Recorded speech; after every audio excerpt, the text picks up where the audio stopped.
Control رکھو، زبان کا استعمال سوچ سمجھ کر کرو، سوچ کر بولو اور بول کر سوچو،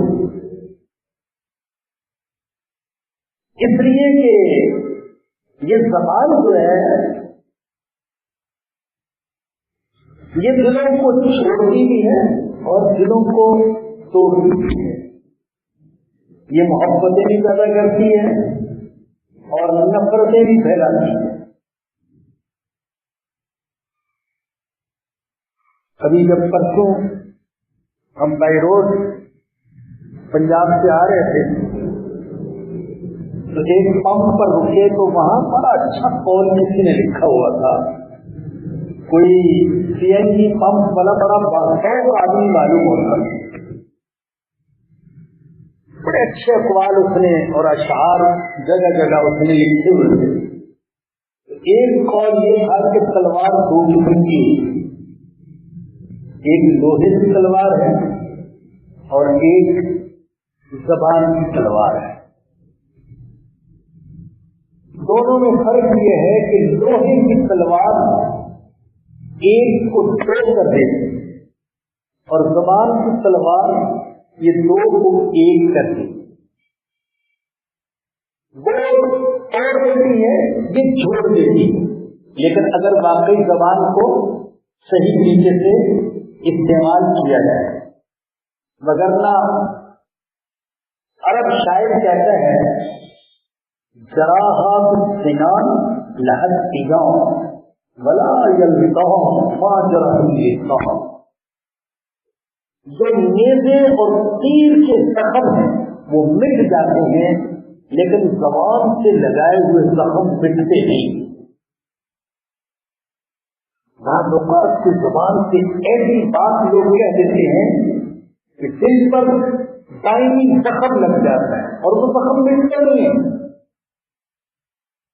اور عربی کا محاورہ ہے زبان کے بارے میں، جسمہ صغیر و جرمہ کبیر، جو زبان ہے اس کا جسم چھوٹا سا ہے لیکن اس کا جرم بہت بڑا ہے۔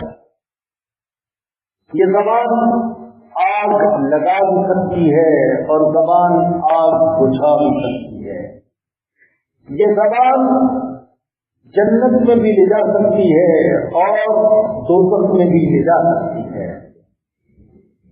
ہمارے آقا صلی اللہ علیہ وسلم نے فرمایا بہت سارے لوگ دوزخ میں اپنی زبان کی وجہ سے جائیں، اور آقا نے فرمایا اے لوگوں دو چیزوں کی حفاظت کی ضمانت تو مجھے دے دو، جنت کی ضمانت میں تمہیں دے دیتا ہوں، ایک زبان کی حفاظت اور دوسرے شرمگاہ کی حفاظت۔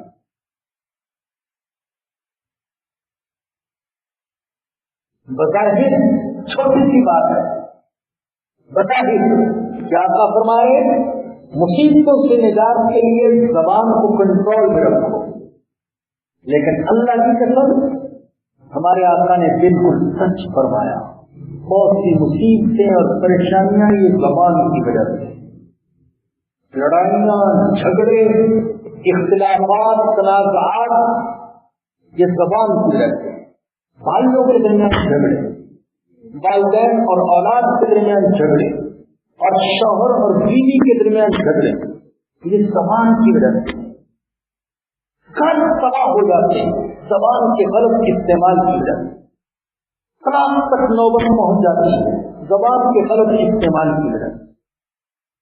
بعض اوقات شوہر زبان پر کنٹرول نہیں رکھتا، بعض اوقات بیوی زبان پر کنٹرول نہیں رکھتی، ایسی بات کہہ دی کہ وہ آگ لگانے کا سبب بن گئے اور بڑھتے بڑھتے بات طلاق تک پہنچ،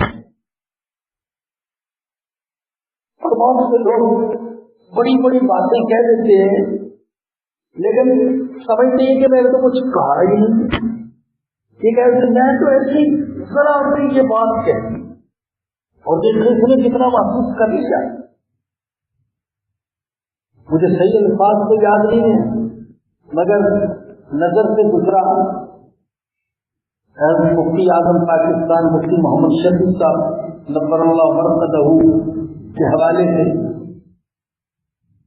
کہ بہو اور ساس میں لڑائی ہو رہی تھی اور بہو بہت غصے میں تھی. ساس سے پوچھا تم نے آخر کیا کہہ دیا جو اتنے غصے میں ہے؟ کہتے میں تو کچھ کہا ہی نہیں, ایسے غصے میں آ گئی. ارے کچھ تو ہوگا. ارے میں صرف اتنا کہا تھا تو کیوں فتیجا کی طرح بھونک رہی ہے؟ بس اتنی سی بات کہی اور یہ لال پیلی ہو گئی. بڑی بڑی باتیں کہہ کر بھی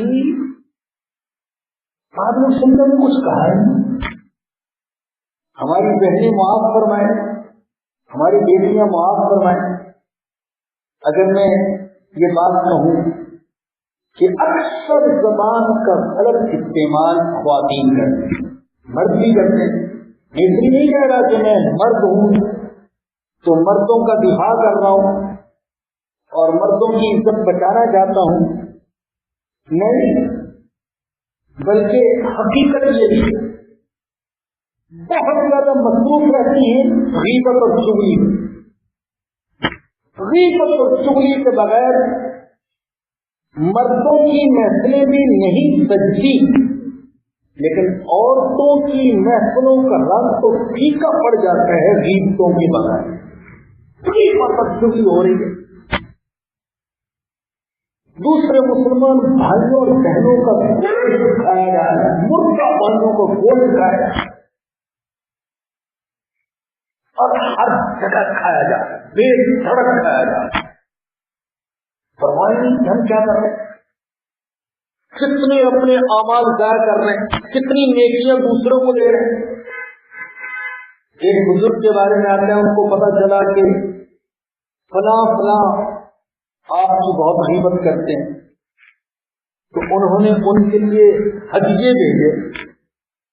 کسی نے کہا حضرت وہ تو غیبتیں کر رہے ہیں اور آپ ہدیے بھیجیں. تو انہوں نے کہا کہ میرا ہدیہ ان کے ہدیے کے مقابلے میں کچھ بھی نہیں ہے.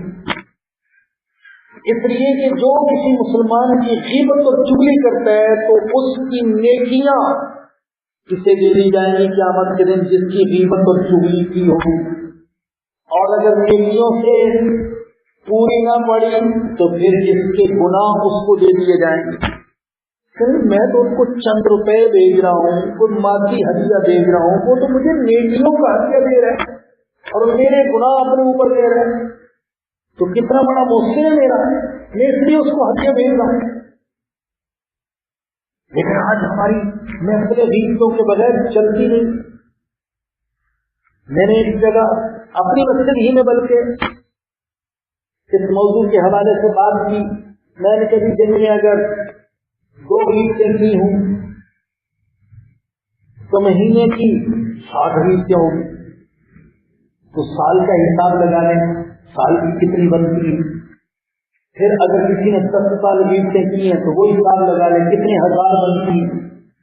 20 سال غیبتیں کی ہیں تو وہ حساب لگا لیں کتنی غیبتیں بنتی ہیں. تو جب بیان سے فارغ ہوا تو ایک ساتھی کہنے لگے کہ آپ نے تو بڑی رعایت کی ہے, دن میں 2 غیبتیں. ہمارا حال تو یہ ہے کہ دن میں 100 غیبتیں بھی کر جاتے ہیں اور 20-50 تو عام ہے.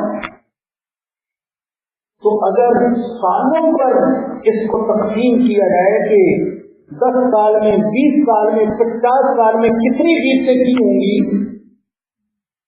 تو اللہ معاف فرمائے ہو سکتا ہے کہ 5 لاکھوں تک پہنچ جائے. اور میرے بھائیوں ہمارے پاس نیکیاں ہیں کیا نیکیاں ہیں, اور جو کی وہ بھی ہم نے غیبتیں کر کے ضائع کر دی, دوسروں کو ان کا حقدار بنا دیا.